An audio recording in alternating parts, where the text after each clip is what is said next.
afternoon, welcome to Referendum TV. I have with me John Drummond and Jonathan Shafi of the Radical Independence Campaign. Welcome both. Good to be here. Jonathan, let's turn to you first of all. How do you think things are going? I think things are going well. I think that you can tell when things are going well by the behaviour of your opposition. And the behaviour of the opposition over the last number of days has been one of panic, of desperation. It has been one of, I think, quite humiliating in some ways, the fact that David Cameron has to come up here and in his language say that if you want to give the Tories a kick, then you can do so in election, and completely misunderstanding what's going on here in Scotland. And actually people realise that. So I think things are going very well, and I'm very confident now of a victory on the 18th for yes. I suppose we'll come back to that. We can ask the question, how do we actually go about winning? We'll come back to that. John, how do you think things are going? I've got fairly mixed views. I don't think the polling companies are necessarily have got this buttoned down yet, because it's not an election, it's a referendum, and I don't think they have the necessary processes to be as accurate as they perhaps could be. There's also a view that there's been significant impact through social media. Now, I'm not suggesting social media reaches everyone, and it certainly doesn't reach the over 60s terribly well, who tend to get most of their sort of information from the mass media. And perhaps there's a connection there between their voting intentions and the material they consume on a daily basis in terms of what's happening in the referendum. Nonetheless, having said all of that, my sense of it is that it's not too close to call. I think the likelihood is that yes is probably a little bit ahead here. But of course, the outcome might not be that way, depending on how many scare stories are in the pipeline over the next 7 days. So you think they have an impact? Jonathan, do you believe they have an impact? I think they can do, and I think that's why they've been deploying them throughout the entire process. But what they've not accounted for, and what they've just realised, is the degree to which people see Westminster as being illegitimate, as being corrupt, as being a network of the elites, financially, politically, and people know that, and it's been going on for decades. And so what is building up here and coming to, I think, a crunch point is the long crisis of the British establishment, the long decline of the associated institutions which go with the likes of Cameron and Osborne and the rest of them. And they don't know how to handle that. Institutions such as? Well, if you look at, for example, Westminster, the House of Lords, if you look at the financial institutions, the bankers' bonuses and all these kinds of things, what you're beginning to find, and it's an argument we've made from the start, is that these formal political institutions that represent British interests in terms of the very top of society are alienated from not just people in Scotland, but people in huge swathes of England as well. And people in Scotland realise, well, they've got an opportunity here to peacefully, to democratically repudiate the last at least 3 decades of economic failure. And Billy Bragg, for one, in the English radical side of things, suggests that will then, if yes happens up here, that will radicalise and give renewed energy to radicals in England. Do you subscribe to that view? Yeah, I mean, we've got, Radical Independence Campaign has got huge links with the left and with progressive movements in England. And that we think that a yes vote giving a platform for those kind of views in Scotland also has an impact in England. If you renationalise Royal Mail in Scotland, members of the CWU, the Postal Workers Union in England, have to react to that. And I think they will react to that by saying, if they can do it in Scotland, why not here? So we become a constant thorn in the establishment side. That's our hope. Yeah. Yeah, John. Yeah, I think there's a great deal in that. A number of the issues that have come through in this referendum campaign have really got little to do with Scotland. They speak to a sort of UK malaise rather than simply a Scottish malaise. And I think it's absolutely right to say that the Scots are taking advantage of the first opportunity to make a statement about that. But I personally feel it extends right across the entire island. And there must be many people, many thousands of people deeply aggrieved at the behaviour of the British state, but have no opportunity. So this is the small n nationalism and the civic aspect of the referendum campaign that's coming to the fore. I don't think it's really anything to do with nationalism. I think it's got more to do with what I would describe as poor governance, i.e. a governance of the elite, which makes decisions on behalf of the elite. And I think that's only possible when you don't have any form of written constitution. That's something I want to come on to a little bit later on with the two of you, because I guess we've got to ask what is actually you guys are working for. What is Yes for? We will come on to that. What did you think of the visit yesterday, Jonathan? Well, I mean, it's interesting because you've got Tories running around Scotland. I mean, this to me is a wonderful sight, to be quite honest with you. Running around Scotland saying to people, don't worry, we're not going to win the next election. Don't worry, David Cameron won't be the Prime Minister. I mean, this is just a profound crisis, a historic crisis. And I'm glad of it. I'm glad of it because I think that you need this to happen in order for society to progress. The principle at work here actually isn't nationalism.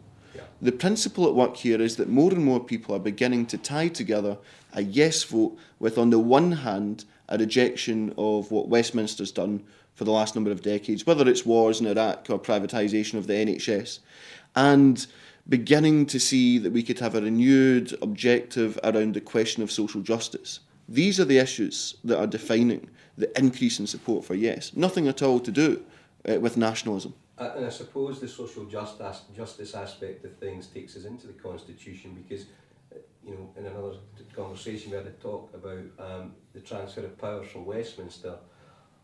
Transferred up here makes no difference. It needs to then be constituted properly. Maybe we could come on to that now. How do we go about doing that? Well, I completely agree with that. To me, it's utterly pointless to spend a lot of time and energy and effort moving sovereignty from a building in Westminster to a building in Edinburgh. What one needs to do is to address the fundamental issue, which is where the sovereignty actually rests, and it ought to rest with the people. And we have an opportunity here in Scotland, which may well extend to the rest of the UK at some future stage, to enshrine that in a written constitution, such that the people are in charge. Now, that would be incredibly radical. It's a fairly commonplace arrangement across the rest of the civilised world. But for me, John, one of the most inspiring comments, and this is touching on what you just said, was from Jim Sillars when he said that sovereignty will be vested in the people from a certain time on the 18th of September. And I suppose the challenge for you both is as activists and involved in political process, how do we then constitute institutions that can carry that forward? I don't think it's easy, because we have no experience of operating in a constitutional sense on these islands. I mean, unlike most other countries, we don't teach civics. I mean, most 6-year-old children, for example, in the United States, could tell you all about the US Constitution. Now, I'm not suggesting it's a panacea, because they have people running about with concealed weapons by dint of the Constitution. But nonetheless, it does empower people in a way that they are presently disempowered here, because they don't know their status. Their status right now is as subjects as opposed to citizens. And we, all of us across this island, use constitutional terms in the loosest way possible. I suppose coming on to radical independence, what you're actually doing across these large areas is empowering people to actually take part in the political process, which in itself feeds into the idea of constitution.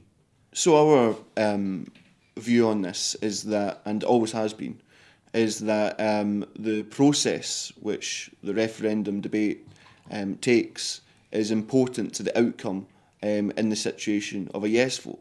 If the population is engaged, if it is alive with ideas, if radical ideas have actually been given some treatment in terms of the mainstream, if we've actually been able to bring our ideas into communities, that has an impact in what happens after a yes vote. So radical independence campaign is not going away. in the context of a yes vote. In fact, we want to increase our organisation throughout the period of the negotiations, throughout the period through which there's discussions about constitutions, through citizens' assemblies, demonstrations, forums, all kinds of vehicles and all kinds of tactics to attempt to ensure that the people's agenda is at the heart of the constitution. But to clarify, I think this was asked in a previous interview you were in. This is a non-party prospectus that you're putting forward here. Well, I mean, if there's a yes vote, there will be all kinds of discussions about political representation and so on and so forth. And I think that goes for the length and breadth of the political spectrum. I mean, that I think will happen. But as far as Radical Independence Campaign is concerned, we are a social movement, and therefore we draw together all of the progressive left in Scotland, whether you're a member of the Green Party or any other party or non-party. The main people are non-party, in fact, in Radical Independence Campaign. And actually, I think you need that vehicle, you need that movement to continue to exist throughout this period of negotiations in order that there can be firmly on the agenda the aspirations, the renewed objectives around things like social justice, opposition, in our view, to NATO, for example. We want these things on the agenda, and we'll be unashamed about that, as we have been throughout this campaign.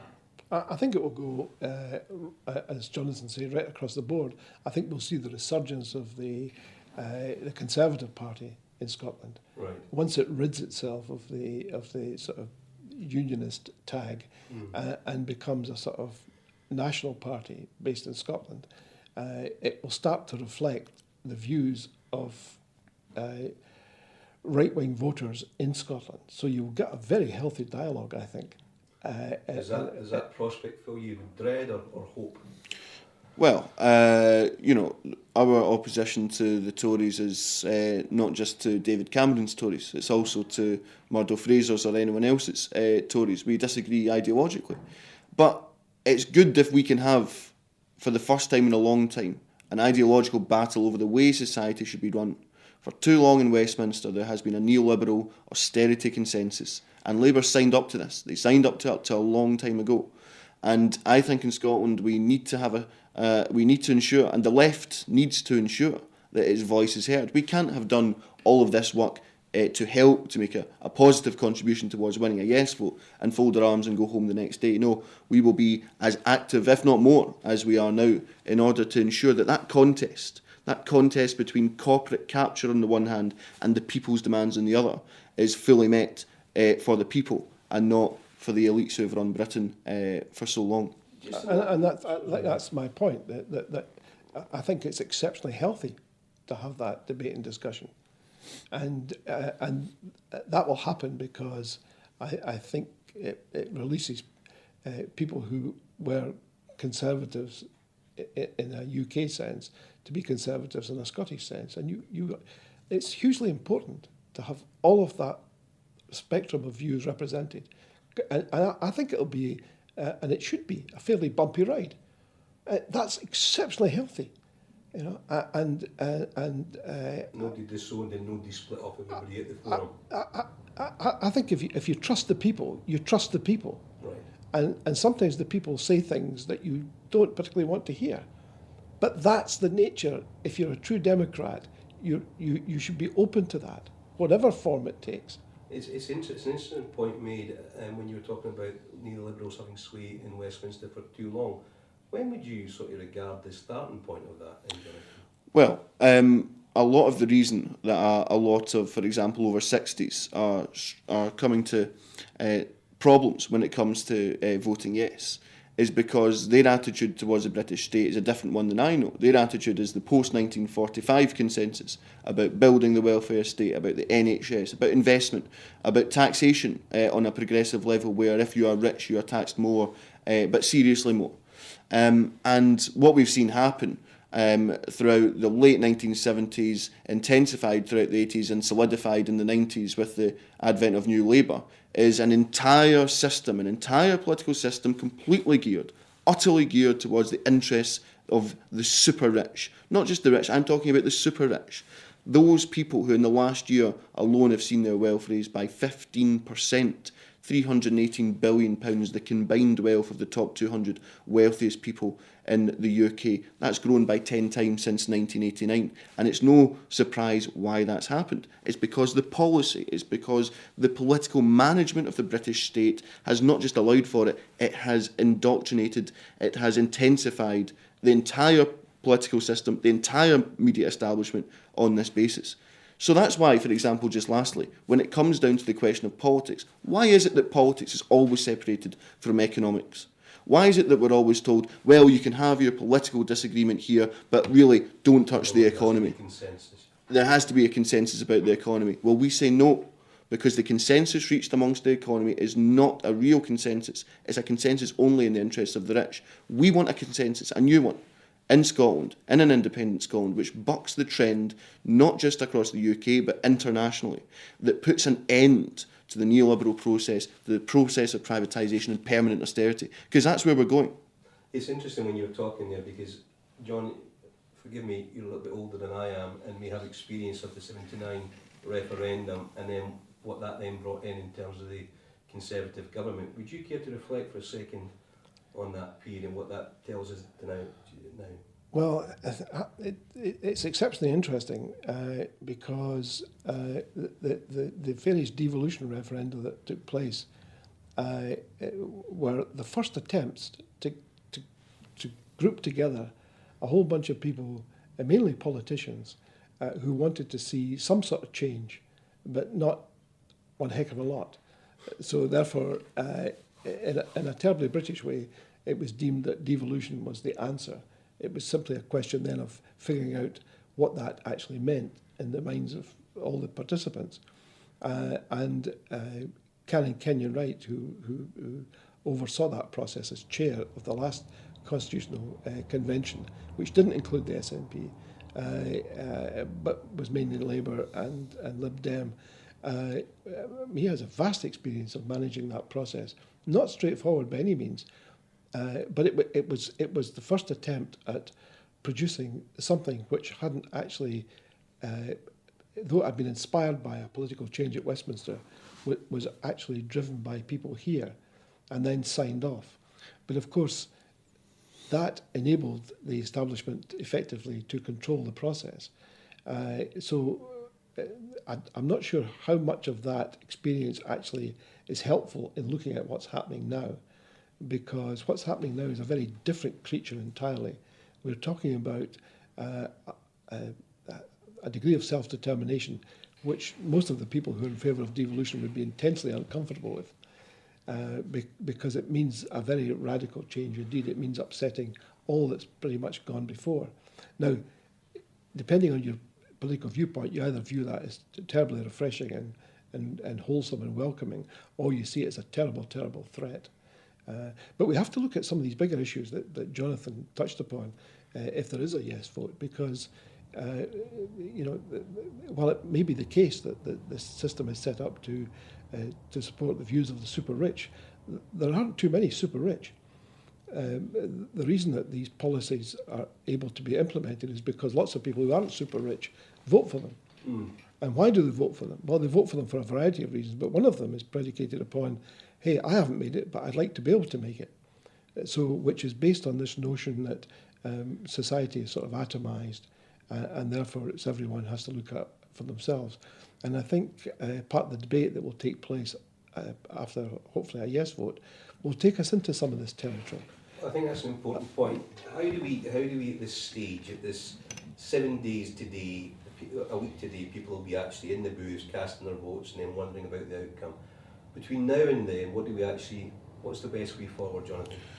To make sure the vote gets out and it's I did want to say something about this, but before that, I did want to say that this last couple of days, I've been to public meetings in different places, and the stories that you hear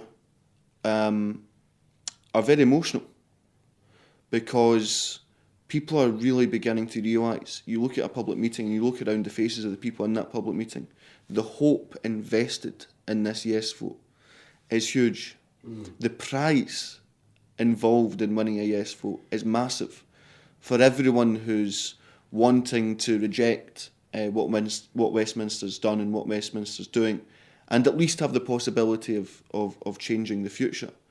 So we're in a point now where there is a huge degree of excitement. It is an intense moment in history, not just I think in Scottish history, but in world history, that one of the most powerful states is in such a position where its leaders are in such disarray. It's certainly generating world media attention. And it's generating world media attention. What do we do over the next 7 days to ensure that there's this yes vote? I think two things. First, I think that we must speak to as many people as we possibly can who are currently undecided. And I think that the way we speak to people who remain undecided is that we first of all start by relating to some of the reasons why they might be undecided. I don't think it's good enough for us to sit there and to say, oh, why on earth are you scared about this, that and the next thing? Don't be ridiculous. I think you need to have a discussion. And if everyone involved in the yes movement does that, then I think that we can win this by quite some margin. And I know that's a big thing to say, but if you consider it carefully, it's very possible.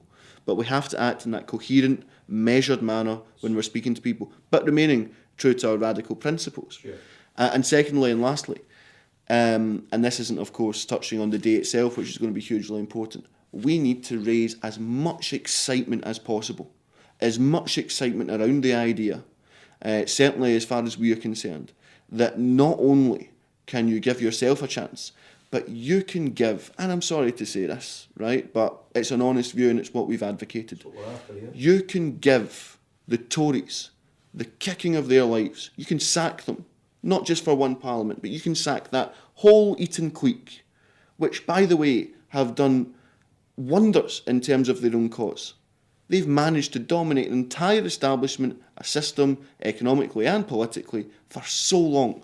They've done a brilliant job as far as they're concerned. But here's a chance.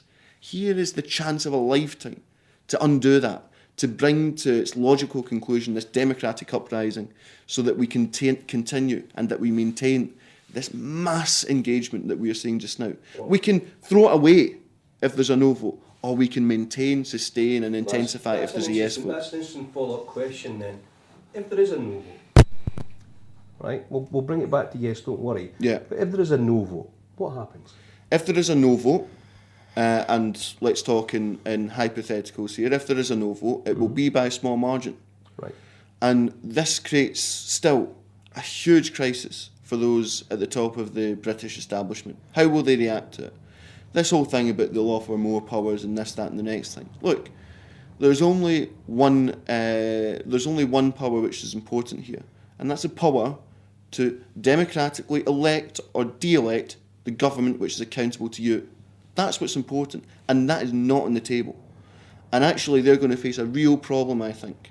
What do we do as the independence movement? Well, I think that one thing that we've got to do is we've got to maintain our organisation, right, our branches, our network, our ideas, our conferences and so on and so forth.